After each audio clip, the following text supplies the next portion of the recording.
Hey folks, it's the Poor Sports Seattle podcast. This is Casey McLean. How's it going today?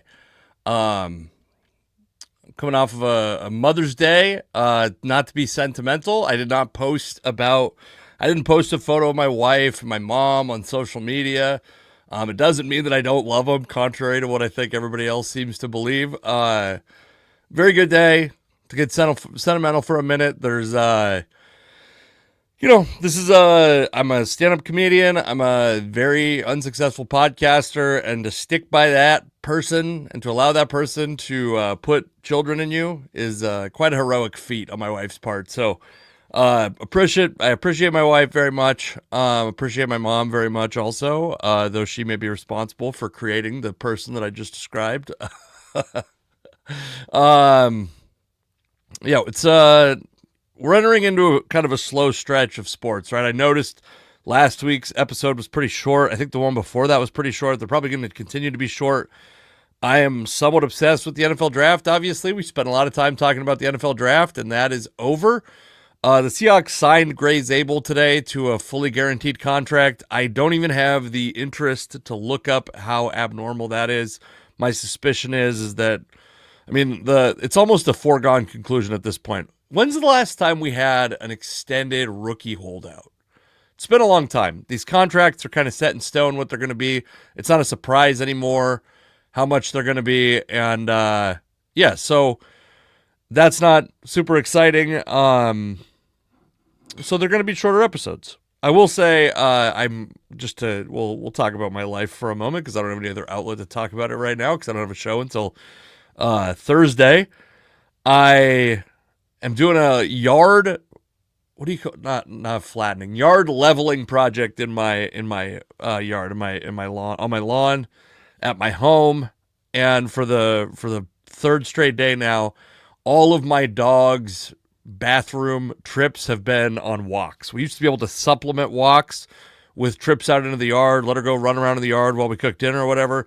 Now it's all walks. But this yard leveling project is causing my me to be an actual good dog owner. The other thing that's very insulting is I did this yard leveling project, which if you don't know, you take a bunch of dirt, sand, all that stuff, and you just like rake it. There's a special kind of rake, but you rake it out under your yard so your yard becomes more level.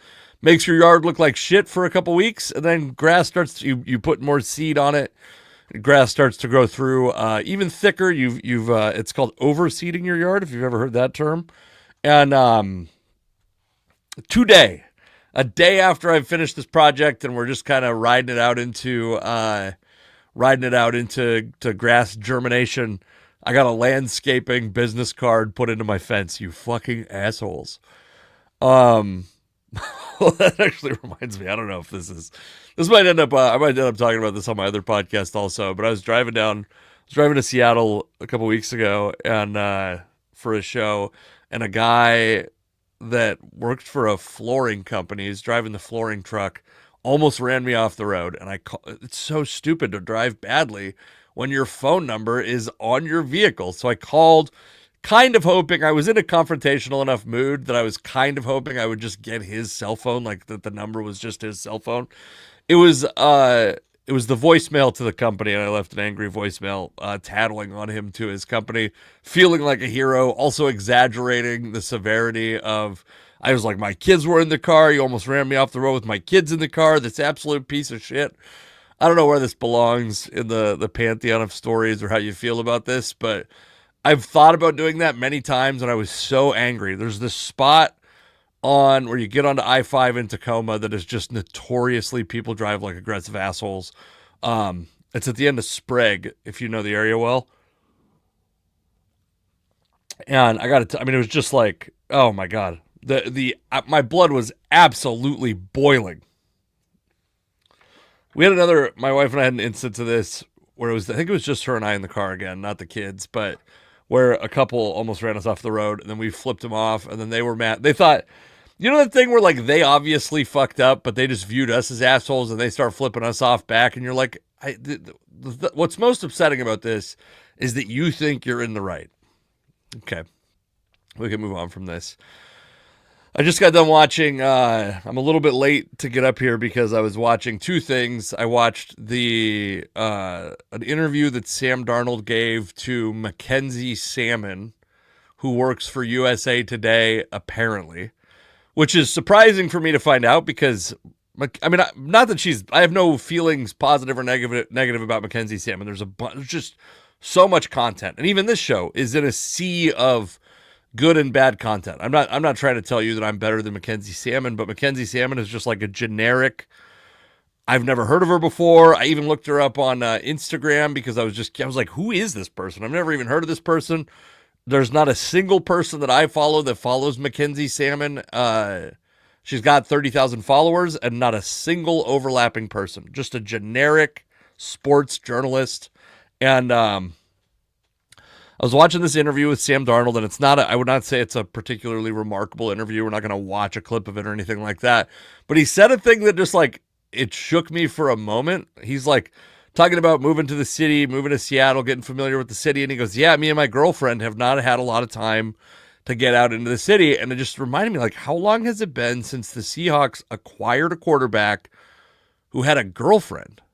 Because I believe Russell Wilson was married to Ashton when they got together. And then obviously they get divorced and he starts dating Ciara. But that was like, I mean, I don't know why I don't consider that the same type of thing, because Ciara was just so famous, like we were so aware of her. But it's just like girlfriend just seems so, because I'm sure Matt Hasselbeck was married. I assume Tavares Jackson was married. Charlie Whitehurst looked like a guy who could have an absolute harem, but he might have also been married. Maybe that's the last guy. Was Charlie Whitehurst married when the Seahawks acquired him? So it's a good reminder that Sam Darnold is very young, and not that like there's necessarily a ton of untapped potential, but he's very young. I would also say that Sam Darnold, arguably the Mackenzie Salmon of quarterbacks, just like a nondescript. He's a somewhere between 10th and 30th best quarterback in the NFL. He can get you there if you have a good team to support him. Is he going to be in the Pro Bowl? I mean, I don't know. They let a lot of people in the Pro Bowl these days. I don't know. Anyway, so the topics that I want to talk about today are Jalen Milroe's role in the Seahawks offense, which is going to be a continuous offseason topic, and of course it's gonna drag into the season until we actually know what his role is going to be. But there was my friend Dan Viens watched referenced a video that I happen to be listening to live also of on 710 Seattle Sports. Daniel Jeremiah talking about it that I want to talk about also. We'll watch a video of that. And then the Mariners just got swept by Toronto. Is that right? Did they get swept by Toronto? I was in a little bit of a I'm in a 10-day stretch of no comedy and trying to be like an attentive husband in that same time, but I think that's right. Let's see. Unless that was a 4-game series, right? We'll see. Am I wrong? We'll get to this real quick. You'd think we would get to it quickly. Yeah, so they did get swept. They get swept at home by Toronto. And also, of course, this is like an interesting series this year to have Canada's team in Seattle, a game that's like traditionally kind of reviled by Mariners fans. That's frustrating for Mariners fans because Toronto, the fan base of the Blue Jays travels so well. They only have one team to root for now, so they have one or two series a year where they come down, and apparently, like, they didn't sell out the stadium because tourism is down to the United States. Obviously, like the political climate and the political relationship between the United States and Canada being a large impact on that. Probably also there's probably economic reasons and whatever, but and there's also like, I mean, let's not underestimate how much it's because baseball is dying as a North American sport. Let's not completely ignore that as a possibility also. However, I would say there's some concerns coming out of that series that maybe are a little amplified because it's a fan base that has watched this team crumble in the second half many seasons. Also, we're going to talk about the Seahawks season ticket policy. But let's start with this video of the video of Daniel Jeremiah on 710 Seattle Sports. So he's talking to Brock and Salk, and I don't know how the overall feeling is of Brock and Salk these days. I assume that it's pretty divided. I can't imagine. I mean, I don't even know who's on the morning show on the other station anymore. My memory is that it's like a ragtag group over there. This is the only show that I listen to on a regular basis, and it's just because it's the same reason, by the way. A couple of years ago, I started listening to it when Danny Kelly was on there. I really liked Danny Kelly, but what I really needed was something other than a comedy podcast for my daughter to listen to, something other than a news podcast for my daughter to listen to when she started to develop enough language to understand. And I was driving her to daycare, and we got to daycare, and she goes, "Dada, what's a motherfucker?" And I was like, "Oh, I think we need to slow down on what kind of podcasts I'm listening to." So I started to put on something that was FCC regulated, because even if they go down, even if we got into the earlier, more misogynistic versions of Seattle sports radio morning shows, at least they're not saying words, horrible words that she's going to repeat at daycare. And so we're back to that. That's the reason I listened to this radio show on I think close to a daily basis, if not a daily basis. And I was listening to them. They talked to so they had talked about Colin Cowherd referencing Jalen Milroe potentially playing 6 or 7 snaps a game on his radio show or TV show or whatever. And so then they had Colin Cowherd on to talk about that. And then they had Daniel Jeremiah on and asked him about Colin Cowherd's source or his prediction or his whatever that the Seahawks were going to play Jalen Milroe 6 or 7 snaps a game. And I'm going to just play what Daniel Jeremiah said. I think I'm going to know your answer on this one, especially as you spent so much time with Klatt, and Klatt and I are the same on this one. Colin Cowherd, we just had him on, DJ, and asked about Jalen Milroe playing 6 or 7 snaps. Right, he had said that on his show, and Salky asked him about it, and he pointed kind of to the red zone and what have you. Do you think that's a healthy dynamic? And do you think that's realistic that Jalen Milroe is going to get on the field for 6 or 7 snaps a game? I would say that, that maybe conservatively the 15th time I've heard about a quarterback entering into the league that's going to play a package of plays, and I can tell you we're 0 for 15. It never happens. It's always discussed, and it is. You know what it is? It's always one of those things, those ideas that's great upstairs, and you come up with this upstairs plan, and then when the message gets delivered downstairs, something gets lost in translation, and that never happens. So we'll see. I mean, again, I think it sounds fun. Let's get him a package of plays down the red zone, some short yardage stuff, and it's been a long time since Cordell Stewart was doing that with the Pittsburgh Steelers, man. The teams don't do it. So there's a couple things. First off, I just don't think it's true what he's saying. I don't think it's true what Daniel Jeremiah is saying there. First off, I've always thought the Cordell Stewart comparison was a little bit inaccurate, and I think it's because people don't remember Cordell Stewart very well, because Cordell Stewart was a running quarterback, but he was a guy, they called him Slash because he was like quarterback / running back / receiver. And I've said it many times since he got drafted. I hope that Jalen Milroe does not get targeted with a forward pass at any point in his career, frankly, but at least not in 2025, not in a situation where that pass is coming from Sam Darnold. I think we have evolved to a degree past the period when a guy like Lamar Jackson, who becomes an MVP as a quarterback, was being pressured to try out at receiver. And it was only because he was so adamant that he wanted to be a quarterback that he did not get pushed into that role, I believe. I think that his defiance is what allowed him to drop to Baltimore, a team that really believed in him as a quarterback prospect, obviously. But then also, by the way, you know what they did with him? And this is only 8 years ago or something like that. I think, yeah, 2018. I think it was 7 years ago. They used him in packages his rookie year.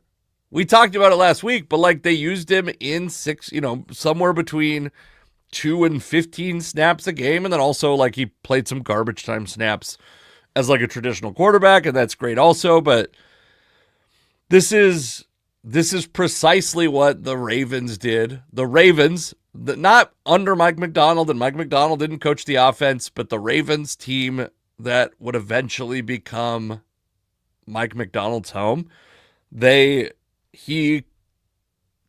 team drafted Lamar and played him behind Joe Flacco and allowed him to come out in packages. The exact thing that we're talking about. And also, I just want to say this. It's not just Lamar Jackson. I pulled up a couple guys that I just had off my memory, which there's probably other guys out there, by the way. But here's 2 other guys that I think compare somewhat favorably, that Milroe compares favorably to for a couple reasons. I'm going to tell you about these 2 guys. One of them got drafted in the first round, I think. The other got drafted in the second round, I know, because I actually checked today. But these are 2 quarterbacks. One of them, by the way, kind of revolutionized this idea of the package. Tim Tebow and Pat White.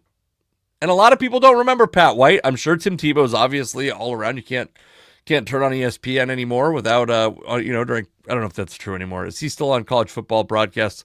For a while, you could not, like while he was playing, you could not turn on ESPN as a pro or a college player and not hear about Tim Tebow. I mean, he was a sensation in college and then a darling for the, I guess I don't even want to get into it, but he was a darling for the American right wing. He was, and it's not even like, I don't even know his politics, but he was a Christian virgin quarterback. That's like the dream. That's a right wing wet dream. I don't even know why I went down that road. But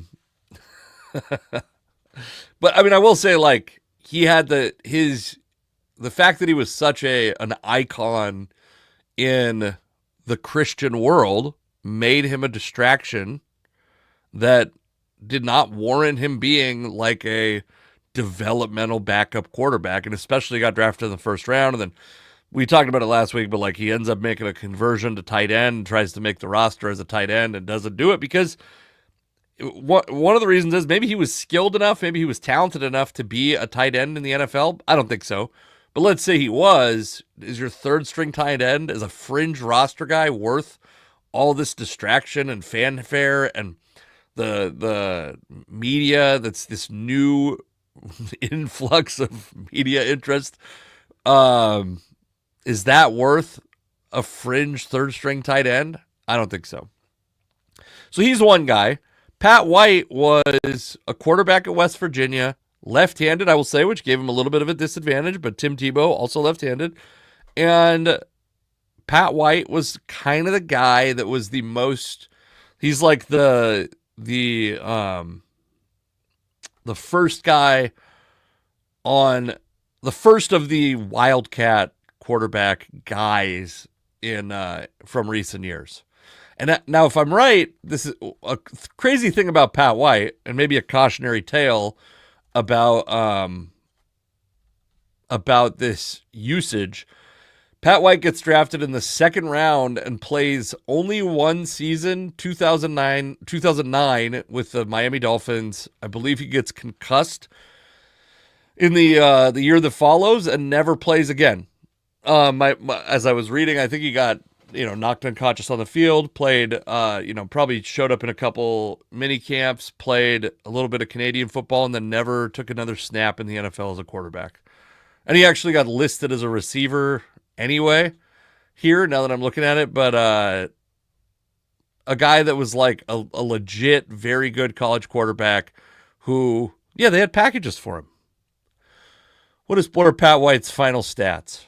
It's not going to be impressive.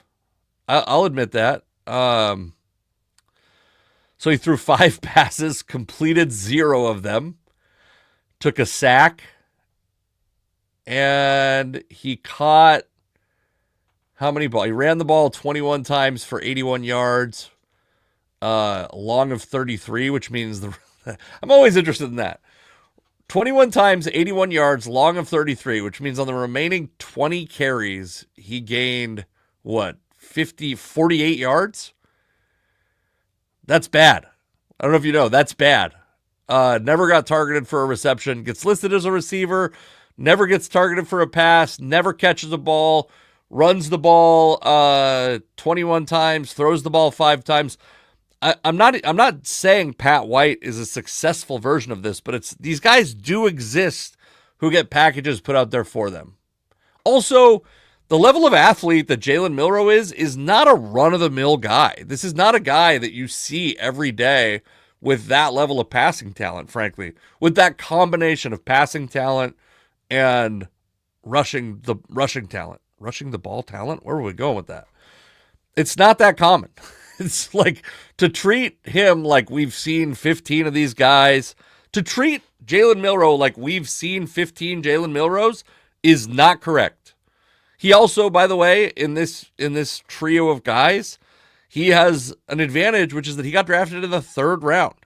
There's no pressure on a 3rd round quarterback to become the starter early or to become the starter ever, frankly.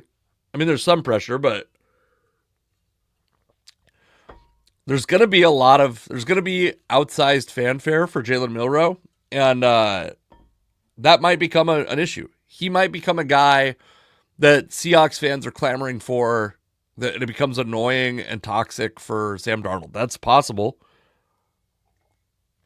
I would say a guy that's a 3rd rounder, there's less of that than there would be if he was a 2nd rounder. There's less of that than there would be if he was a 1st rounder like Tebow. So the Seahawks should be able to use him in those packages. Also, the Seahawks historically have carried 2 quarterbacks. They signed Drew Lock right before the draft. I think it's pretty obvious they're going to carry 3 quarterbacks. And if you're a Seahawks fan that's been around for a while, that's been around since before the Seahawks season ticket holders could go make $10,000 a year off their tickets, which we'll get into in a moment. Not that much money, I'm sure, but you remember when Seneca Wallace was on this team, and the fan base and the media, they wanted to see Seneca Wallace in packages, and the Seahawks never did it. They did it a little bit, but it was never like a consistent part of their offense. He would come in and it was like, oh no, Seneca Wallace is on the field. Like the opposing defenses, it would really like shake up opposing defenses, rightfully, because Seneca Wallace was a great athlete. And there was also some idea that Seneca Wallace was a starting caliber quarterback in the NFL, which also proved not to be true. But the reason the Seahawks couldn't use Seneca Wallace in packages, despite being arguably one of the top couple most dynamic players on the team, was because if he got hurt, then it meant you had no backup to Matt Hasselbeck. Well, that's not the case. Jalen Milroe gets hurt, you still have Drew Lock behind Sam Darnold. So you'll be all right.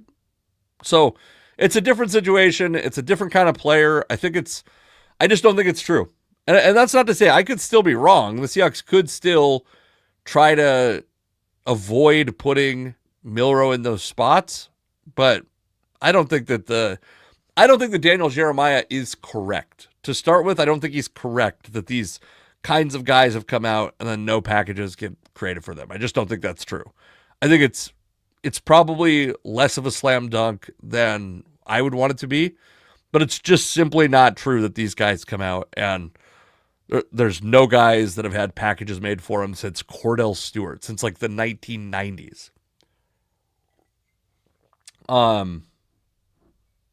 Yeah, and I think Milroe is in like a perfect spot. I think the Seahawks have created a perfect setting for a guy like that.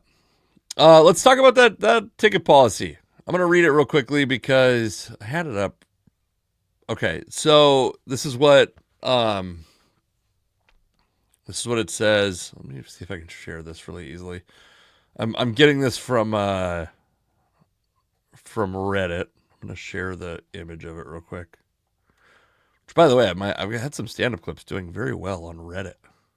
I'm not a Reddit guy at all, but very exciting stuff. There's just no good way to share this so that it looks nice. We'll put it this way so it's the biggest possible on your screen. So this says it's a memo that came out to season ticket holders. It says once the schedule is released, you will be able to view and manage your season tickets for games paid in full. To make the most of your tickets and help create the best home field advantage, in all caps. This is something. This is an officially titled thing.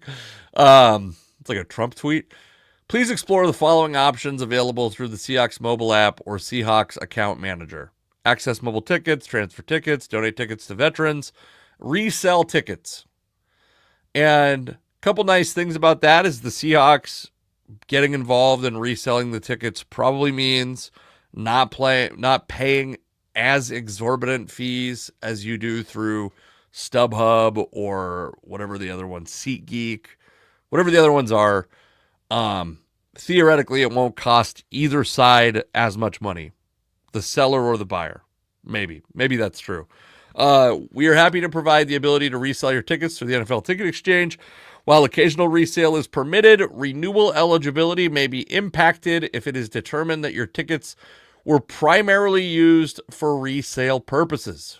At the conclusion of each season, accounts that resell a majority of their tickets will be contacted and given an opportunity to respond before any renewal eligibility decisions are made. And then it says, please reach out if you have any questions, blah, blah, blah.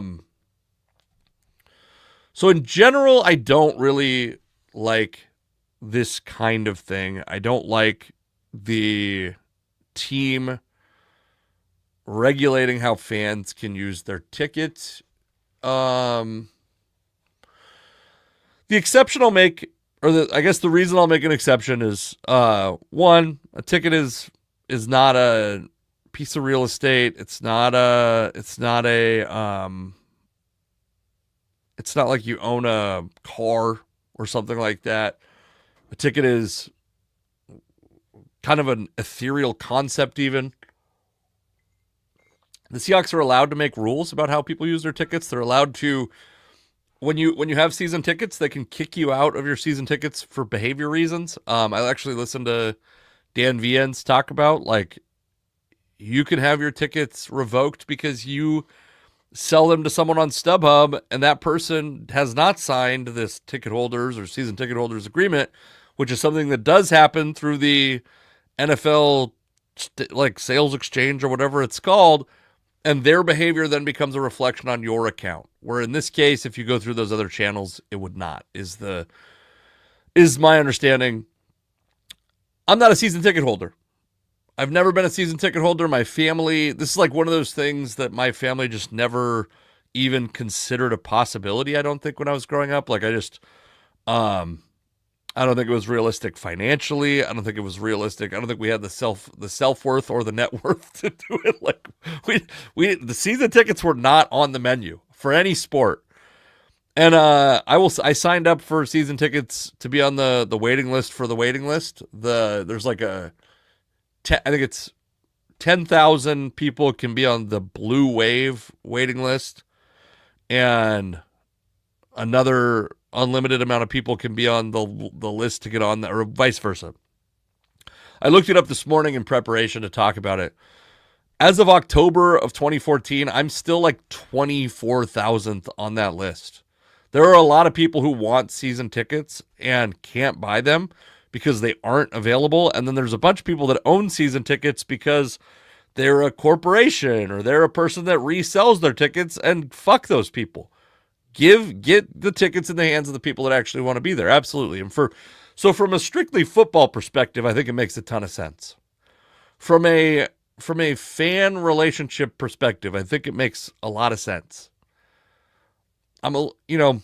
That's all to say. I think it's a little bit of a slippery slope where if they start to use other criteria, like, this is like a free speech argument at this point, but it's like, if they're like, oh, well, this person denigrates our team on social media, they disparage our team on social media, they don't deserve season tickets. Well, I don't agree with that. I think there is a slippery slope potential on something like this, but I don't know that selling your tickets to opposing teams' fans who behave like assholes is the hill I'm going to die on. And frankly, anything to thin this group down to people who actually want to use the tickets is a positive for me. All right. I want to talk about, so the Mariners pitching staff has obviously been a topic on sports radio and on, it's kind of the Mariners' identity for the last couple years. And it's, 5 very good pitchers. I have been historically pretty bearish on how they rank historically. I don't think that they were historically great last year. I have said that I don't think they're historically great, but I do think they were historically talented. I think Brian Wu missed 10 starts that Emerson Hancock took, but other than that, like, the pitching staff was healthy the whole year. It's inevitable that that's not going to be the case every year. That's the nature of pitching. It's the nature of building your team around pitching. Does that mean that the Mariners should have pushed harder at the deadline last year, pushed harder to make the playoffs and make a run in the playoffs last year? That was the argument a lot of people were making. It's not like this is 2020 hindsight. That's like the exact argument that a lot of people were making. And now they're in a season where Logan Gilbert has forearm tightness. He's probably going to miss, my guess, I don't think this is official, but he's probably going to miss another month. He might throw off of a mound again soon. That is not inevitable or imminently going to be back on the roster. George Kirby it sounds like, going to make at least one more rehab start in AAA. Maybe 2 starts, so that puts you, 2 weeks away, essentially. Bryce Miller, velocity is down a little bit. Got beat up a little bit yesterday. Not off to the best start of his career, obviously. Luis Castillo, from day one of this season, from his first start of this season, velocity is something that stabilizes very early in a season. And I expressed my concern about his continued velocity reduction as time has gone on. And he's down, by the way, since the Mariners acquired him, I think he's down 4 miles an hour, which is a significant drop. And the obvious comparisons are being made to Felix Hernandez. I will say, Felix, if you go look at Felix's historical velocity numbers, he started losing velocity very quickly. I wonder if there wasn't a version of Felix Hernandez that could have gotten a surgical repair earlier in his career that could have maintained for a little bit longer. But he lost it very early, and he maintained with, went from being a guy that threw high 90s and a power curveball to a guy whose best pitch was a changeup, who was a fastball changeup slider, went from a 4-seam fastball guy to a 2-seam fastball guy, a guy who every pitch was moving, and became a ground ball pitcher in a time when ground ball pitchers were coveted, and then stayed a ground ball pitcher in a time when ground ball pitchers started to get absolutely destroyed as the launch angle revolution happened and all these guys started putting the ball in the air. But also his average fastball velocity dropped under 90 miles an hour. So we are a ways from that. Luis Castillo is still averaging 94 miles an hour so far this year, but it's not looking good. And I think that's why in the offseason, it's obviously why the Mariners were willing to trade Luis Castillo, is because he's the oldest of these guys. I'm sure they are aware of this velocity decline. It hasn't, last year, he still had pretty good numbers at the end of the year. As of right now, his numbers are okay. They're not great. The strikeout numbers are a little concerning. He's striking out less than 7 batters per 9 innings. And are the walks up too? Let me pull that up real quickly, because I think the walks might be up too. Oh, come on. Let's get over to Luis Castillo fan graphs. Yeah, the walks are up too. His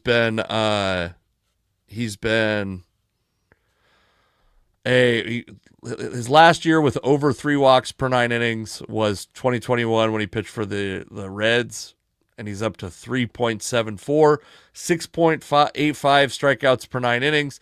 It's only his fly ball luck. His home runs per fly ball are at a career low. That's the only thing that's holding him at a like reasonable. Hold on, I'm texting my wife back right now. This is exciting.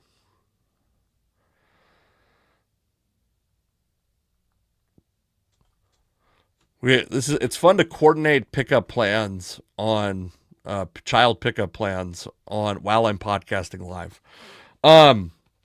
Yeah, so Julio, or not Julio, we're going to talk about Julio in a minute. Luis Castillo, there's like just so many indicators. There's an overwhelming amount of indicators. Strikeouts are down, velocity's down, walks are up. Some of the performance so far that is positive is a little bit fluky.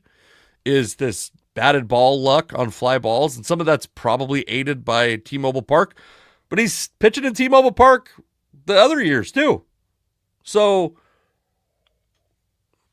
yeah, I've been sounding the alarm on Luis Castillo since the beginning of the year. It's a 4-year decline that's happening for Luis Castillo, and it's a guy. He's also a guy that, and other folks have noticed this also, but a guy that's kind of stopped throwing a changeup that was pretty good before he came to Seattle. And there's another stat. I want to talk about it just because a buddy of mine is one of the guys that created it. Saris is a guy that I used to work for at Beer Graphs, which was an offshoot of Fangraphs. I'm an Eno Saris fan. Stuff Plus is a stat that measures velocity and release point and spin rate and movement and all that stuff. So Luis Castillo comes up in 2020, or no, sorry, his first year. He came up before that, right? That's not his first year. Yeah, he came up in 2017. First year of Stuff Plus was 2020. The first year the stat existed, and he was a 97 Stuff Plus on his fastball, a 108 on his sinker, 123 on his slider, 116 on his changeup.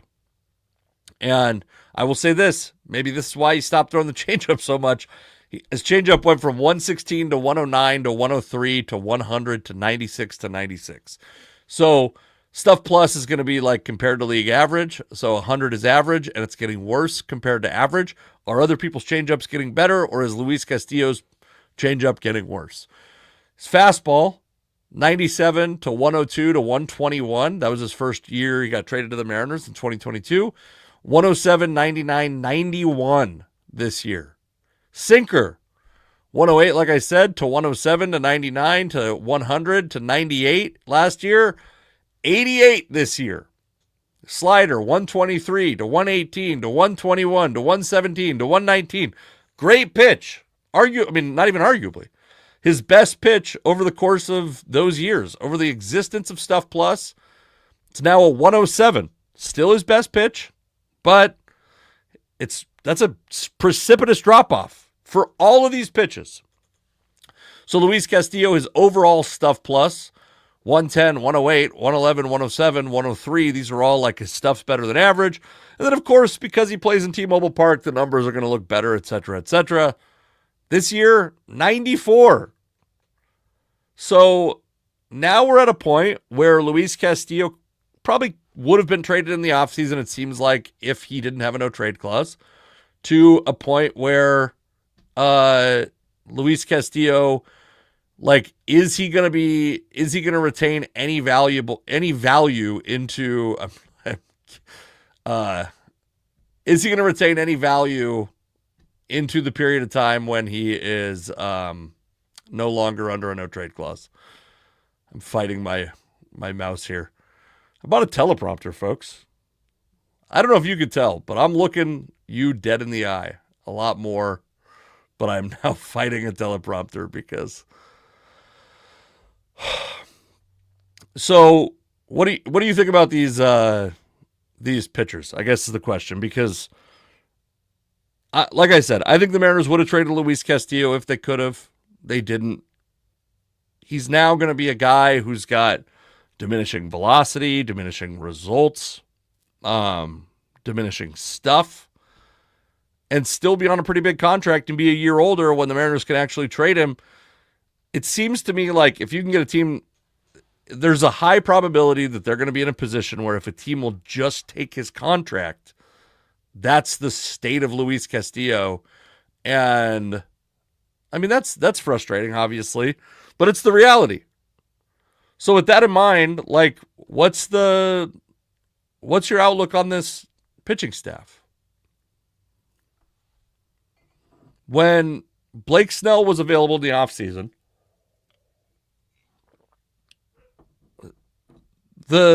he made it obvious he wanted to play for the Mariners. And the Mariners weren't interested. We have enough pitching. It was like kind of the sentiment. No, you don't.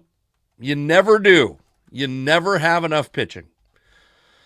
And then Brian Wu, who I went off on the other day, and I'll briefly talk about that because I did have a friend ask me why I don't think he can be an ace. And I pulled it up.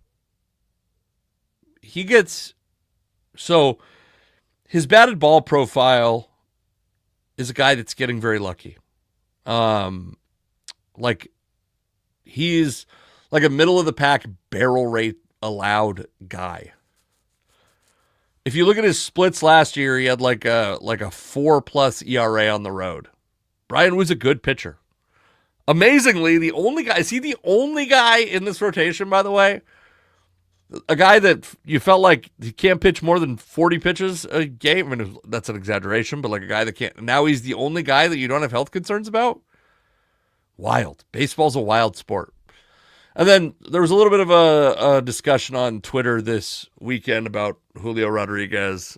And I just like, Luke Arkins did a really good job of conveying the side of the argument that I would agree with the most. I do think, like, you can be disappointed that Julio has not made a turn to stardom without, like, thinking that he's a huge piece of shit, waste of money, bust. The amount that the Mariners paid him made it so that an outcome like this, where he becomes a 3 or 4 win player, is perfectly acceptable, is perfectly economical. I suspect you could still try. I mean, this is kind of the litmus test to me of if a guy is worth his contract or not. Could you trade him for anything? Could you trade Julio Rodriguez with all of his contract for something of value? And I think the answer is yes for him. And maybe it would be today for Luis Castillo, but maybe it wouldn't. Those are the back end of a pitcher contract. That's the reality of those. There are a couple things, though, that Julio's doing better that I guess I'll acknowledge this about myself. I was pretty skeptical of the idea that Edgar Martinez's presence was such a deciding factor in the Mariners' offensive turnaround. And that the Mariners would be able to sustain their 2020 last month success somehow across a full season. And they haven't done it yet, by the way. It has not been a full season, but they have. I mean, there's so many indicators that suggest that they are a significantly better offense, despite adding, the big addition of the offseason that wasn't here last year. Obviously, bringing back Jorge Polanco has become the most fruitful addition, but he was here last year. The big addition is Donovan Solano, who's been terrible, who's on the verge of being cut. And the Mariners have one of the best offenses in baseball, inexplicably, I would say. There was nothing to indicate that would be the outcome. You could believe in all these guys, and you would have never. That's a 99th percentile outcome. And it's getting harder and harder to not give a ton of that credit to Edgar Martinez and to the whatever new approach that the Mariners have given these players. And Julio's no different. Julio has not been immune to it himself. And we'll talk about it briefly.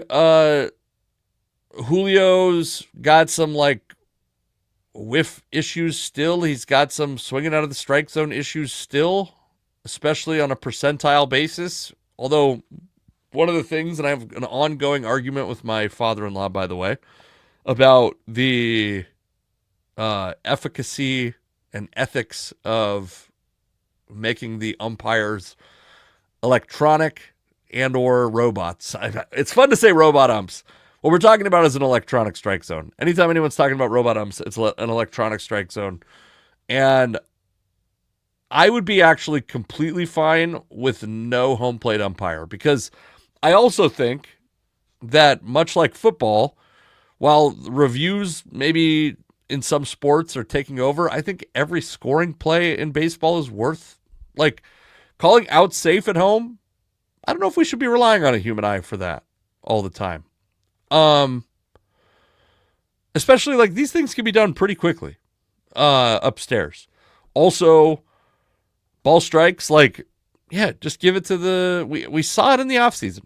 I think it's, but because of all this pressure, or maybe I might be presuming a causality, but the strike zone and the way the umpires are calling the strike zone is narrowing.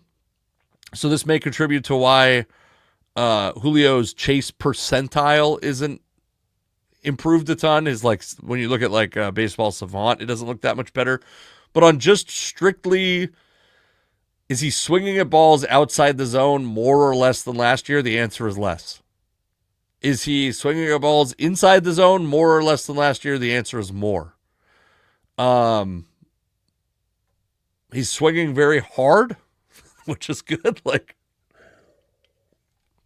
I got to look into this a little bit. I was looking at Savant today, and his length of swing has gotten shorter also, which is very potentially an Edgar Martinez thing. Edgar Martinez was a bit of a technician with his swing. Maybe there's a swing change that is causing this.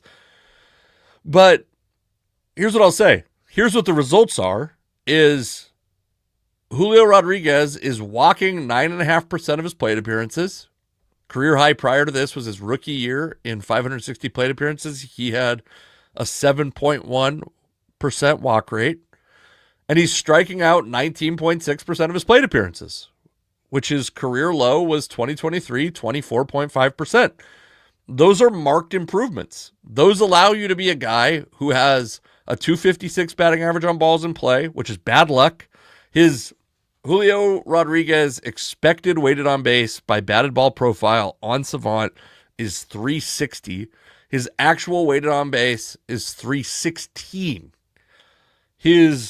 The difference between, and a lot of times the guys that you find, so this is like, a lot of this is ballpark. A lot of it's ballpark. The other thing that can contribute to this pretty obviously is speed. So guys that turn should be outs into hits, those guys are going to have a higher than average. Julio's not lacking in speed. So he's in like the bottom quarter of Major League Baseball in weighted on base luck, and he is still, 110 WRC plus, playing great defense, a pretty good hitter to this point in the year. A guy who, like, if his luck turns around, he's probably a 6-win player this year. If just his luck turns to neutral, he's a 6-win player this year. So, I would say, like, any concern that I had about, I'm not saying he doesn't have holes in his game. I'm not saying that you couldn't get a star turn out of Julio Rodriguez that turns him from a guy who is a very good contributing player and a fringe all-star to one of the league's best players. But this dude's very good, and he's not making that much money. This is not a bad contract signing. There's many things that the Mariners have fucked up on royally, and this is not one of them. Julio's been very much worth the money he's been paid so far. All right, please, I should have put this on the bottom. I'm going to be at Bickersons Brewhouse in Renton this Friday. Come out to that. I'm going to be at Beat Drop Kitchen and Event Center in Lacey, Washington. Such a beautiful stage, and I'm just like, Kitchen and Event Center is so hard for me to commit to memory. And then I'll be at Evergreen State Brewing in Gig Harbor on June 13th. An important element of all these are all door deals. These are all shows that I get paid based on how many people show up. So please come out to those. Tickets are on Eventbrite. Find them there. Thank you for listening to this podcast, and I will talk to you later.